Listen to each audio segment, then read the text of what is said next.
כן, לשתי הבנות יש לכל אחד 3 ילדים.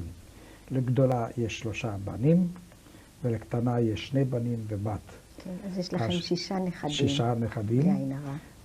הבכור של הנכדים, שהוא טייס, כן, והוא היה גם באושוויץ, והוא אומר שסבא, אני את המתנה הכי... הוא הביא לך את האבנים מאושוויץ, אנחנו נצלם אותם, כן. תאמר לי, אשר, כן. הקמתם משפחה, כולם כן. דינמיים, כולם תורמים.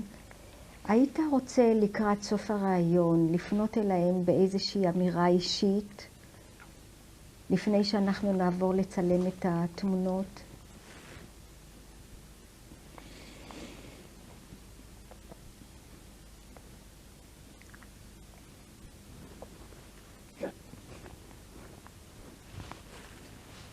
קשה.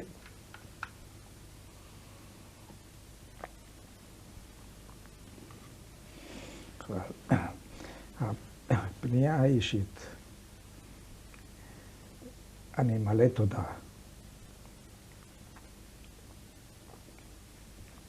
לשתי הבנות שהן קיבלו את החינוך של אשתי גם כן, אבל מלא תודה והערכה אליהן, איך שהן מנהלים את המשפחה, ובקשה שימשיכו להחזיק את הקשר המשפחתי כמו שהם עושים את זה עד עכשיו, כי אין מזה משהו יותר יפה.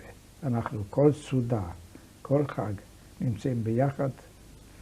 פעם, בהתחלה היינו אצלי, עכשיו אצל הבת הבכורה, ולאט לאט אנחנו, בכל אופן, זה מה שבקשתי, וזה מה שתפילתי, וזה מה שתקוותי.